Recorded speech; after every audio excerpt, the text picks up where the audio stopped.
reading the verses, and then we'll see them as we break them down, and then I'll transition over to Jill. Verse 16. And it starts by, as Shelley, I appreciate you said, the king of the north, king of the south.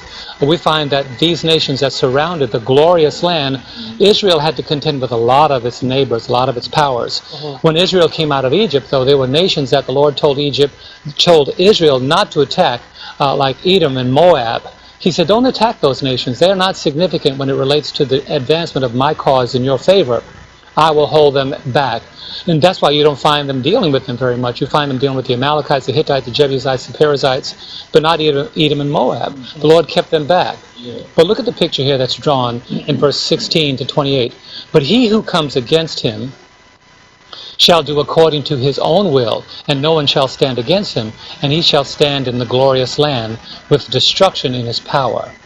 He shall also set his face to enter with the strength of his whole kingdom, and upright ones with him. Thus shall he do, and he shall give him the daughter of women to destroy. But she shall stand with him, or be for him. Quite symbolic, and we'll see it in a moment. After this he shall turn his face to the coastlands, and shall take many. But a ruler shall bring the reproach against them to an end. And with the reproach removed, he shall turn back on him. Then he shall turn his face toward the fortress of his own land. But he shall stumble and fall, and not be found. There shall arise in his place one who imposes taxes on the glorious kingdom. But within a few days he shall be destroyed, but not in anger or in battle. And in his place shall arise a vile person, to whom they will not give the honor of royalty, but he shall come in peaceably and seize the kingdom by intrigue. With the force of a flood they shall be swept away from before him and be broken. And also the prince of the covenant. And after the league is made with him, he shall act deceitfully, for he shall come up and become strong with a small number of people. That means he's not going to be supported by a large multitude, but I'll break it down here. He shall enter peaceably, even into the richest places of the province. And he shall do what his fathers have not done, nor his forefathers. He shall disperse among them the plunder, spoil, and riches. And he shall devise his plans against the strongholds, but only for a time. He shall stir up his power and his courage against the king of the south with a great army. And the king of the south shall be stirred up to battle with a great army and mighty army. But he shall not stand, for they shall devise plans against him. Yes, those who eat of the portion of his delicacy shall destroy him. His army shall be swept away, and many shall fall down slain. Both these kings' hearts shall be bent on evil, and they shall speak lies at the same table, but it shall not prosper. For the end will still be at the appointed time. While returning to his land with great riches, his heart shall be moved against the holy covenant. So he shall do damage and return to his own land. You can take a breath. The focal point of this is the glorious land and the covenant and the prince of the covenant. You'll find that what is being talked about here, the clues of the biblical text reinforces, for example, one who imposes taxes. When you read the New Testament script, you find that the one who imposes taxes was Caesar Augustus. He imposed taxes, and he did that during the time that Jesus was to be born. Mary and Joseph were traveling to Jerusalem for a census, and this imposing of taxes made it sure that everybody was in their place so that a census could be taken. But you also find that when it says, after him, somebody that's vile shall rise. Well, the one that rose after Augustus, he was succeeded by Tiberius Caesar, the adoptive son of Augustus. He's known to be one of the most eccentric and vile persons of the Roman Empire. Matter of fact, you find it here in verse 21 of Daniel 11. And in his place shall arise a vile person. In Augustus's place this vile person shall arise, to whom they will not give the honor of royalty, but he shall come in peaceably and seize the kingdom by intrigue. Not only was he a vile person, but he was a corrupt individual. The kind of honor that Augustus had, he did. What's amazing about this whole passage, it brings the focus right back to Christ. Right. So while the king of the south and the king of the north are doing their exploits, the king or the prince of the covenant, which is in fact the true king, is only wounded temporarily. Yeah. But the covenant that he made, although it seemed to be attacked, and the covenant of salvation was in fact attacked, but that wounding was just temporary. On the other side of that, the covenant that the prince made, which is in fact Christ, continued to prevail. Let's look at this very quickly. In Daniel 11, verse 22, it says, "With the force of a flood, they shall be swept away from before him and be broken, and also the prince of the covenant." So two things happened here, which is very significant. Tiberius Caesar, who was in rulership when Christ was crucified, while his enactments led to the crucifixion of Christ, the only one that came back to the surface, came back to the forefront after the reign of Tiberius, was the Prince of the Covenant. Jesus survived the attacks of Tiberius. He survived the attacks of the Jews that rejected him. He survived the ruthless behavior of the Roman Empire, because anything that the Lord does shall stand forever. Yeah. So what we're going to do is we're going to transition to this particular point. The covenant, the Prince of the Covenant, is still in force today. He is the one that's still interceding in our behalf. Now, I wish I had about 10 more minutes to tell you the parallel of end-time events, how the King of the South and King of the North plays a role with Rome at the center. But right now, I have to give the time to Jill. Thank you so much, Pastor. What an incredible study as we look at pagan Rome there, right. and especially Christ, the Prince of the Covenant there. Right. Thank you for that. I have Wednesday, which is the next power, and as everyone has said, or I think all of us would be in agreement, we prayed special before this lesson. And Daniel 11, as Ryan mentioned at the beginning, is one of the most difficult prophetic chapters to interpret. And there are many different interpretations, even within the Seventh-day Adventist Church. And if I'm being honest with you, I feel a bit unqualified for this section of the Word of God, but we're grateful for the lesson, and we're going to follow along with that. We see, I want to read verse 29. We're in Daniel 11. We're going to read verses 29 through 39, but first we just need to set the stage. As Pastor John said, we're transitioning in the phase of power right now. Verse 29. At the appointed time, he shall return and go toward the south, but it shall not be like the former or the latter. Remember when we discussed in Daniel chapter 8, we talked about the little horn power. Right. He had a horizontal phase where he spread south and east, west. He spread outward. That's the pagan form, pagan Rome.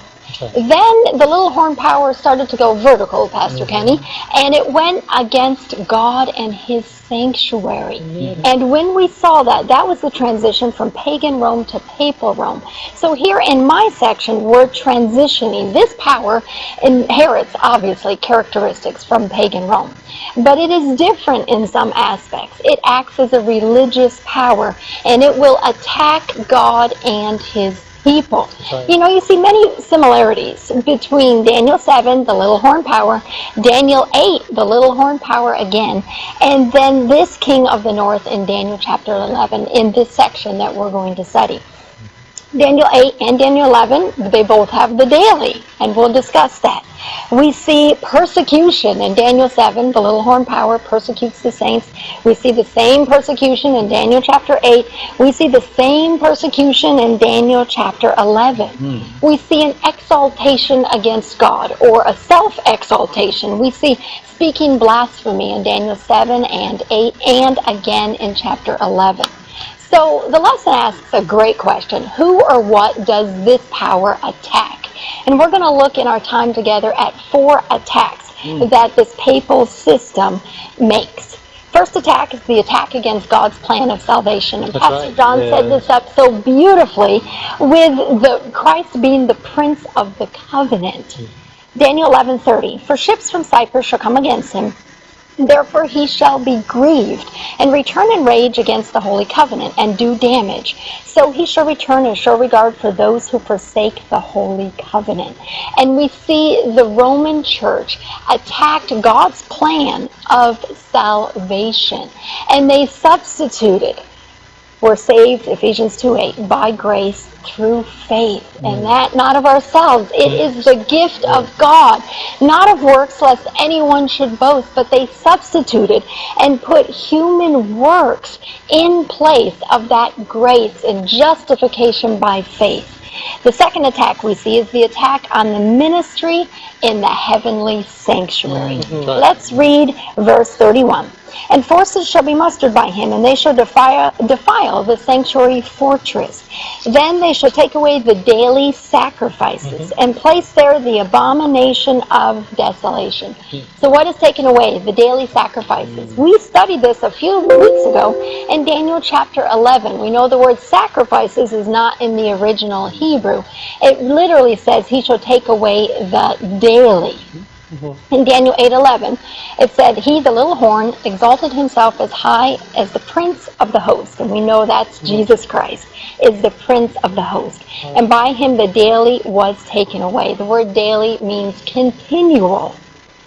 It refers to the sacrifices that took place in the earthly sanctuary. By those sacrifices, sinners were forgiven and sins were dealt with in the tabernacle.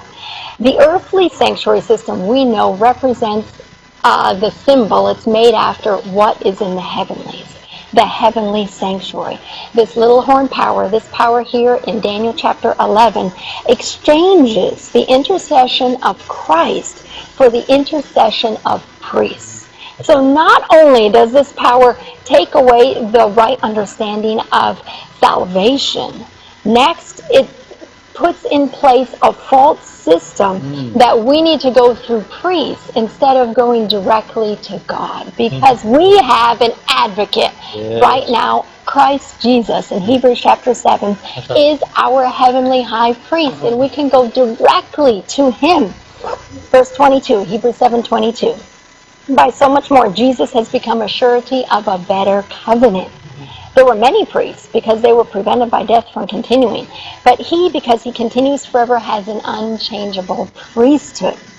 Let's go on. Daniel 11, verse 31.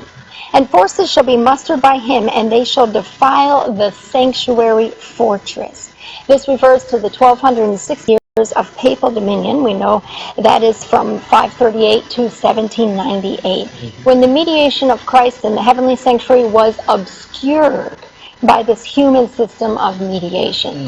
Only Christ can forgive sins. Only Christ died for us. Only Christ is the mediator between us and God. Amen. Only Christ allows us direct access to the Father. Only Christ and his word is to be obeyed, not any human requirement or tradition. Let's look at the third attack, the attack against the people of God, and this is where we're going to see persecution come in. Verses 32 to 35. Those who do wickedly, we're in Daniel 11, 32 through 35. Those who do wickedly against the covenant, he shall corrupt with flattery. But the people who know their God shall be strong and carry out great exploits. And those of the people who understand shall instruct many. Yet for many days they shall fall by sword and flame, by captivity and plundering. This is the persecution taking place during the dark ages. That's right. When they fall, they shall be aided with a little help. But many shall join with them by intrigue. And some of those of understanding shall fall, to refine them, purify them, and make them white until the time of the end, because it is still for the appointed time. Right. Now we see this persecution. We saw it in Daniel 7, where the hosts of heaven, God's saints, were cast down and trampled. We saw it where Daniel 7:25, the persecution of the saints of the Most High. We see this again in Revelation 13, the sea beast power, with the persecution of God's people. But there's something new here to me in this section. In verse 35, we know there's a persecution against God's people, but do you notice this persecution does something? It refines them, it purifies them, and it makes them white. 1 Peter 1:7, the genuineness of your faith, being much more precious than gold that perishes, though it is tested by fire, may be found to praise, honor, and glory at the revelation of Jesus Christ. Isaiah 48:10, God says, I have refined you, but not as silver. I have tested you in the furnace of affliction. Of course, we know God did not cause the persecution. That was from Satan. Satan comes to steal, kill, and destroy. But in the midst of that persecution, God was refining and purifying his people. Before In Jesus' name. Oh, my hope is built on nothing less than Jesus' blood and righteousness. I dare not trust the sweetest rain, but only trust in Jesus' name. Just help me sing. Christ alone, corners weak made strong, in the Savior's love. Through the storm, He is love. Yes, He is. He's love.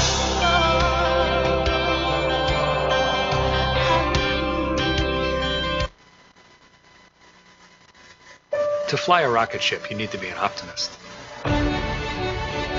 No astronaut launches for space.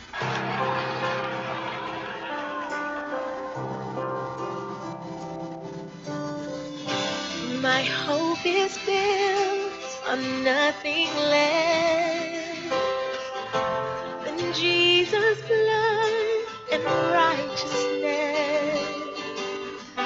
I dare not trust the sweetest frame, but wholly trust in Jesus' name.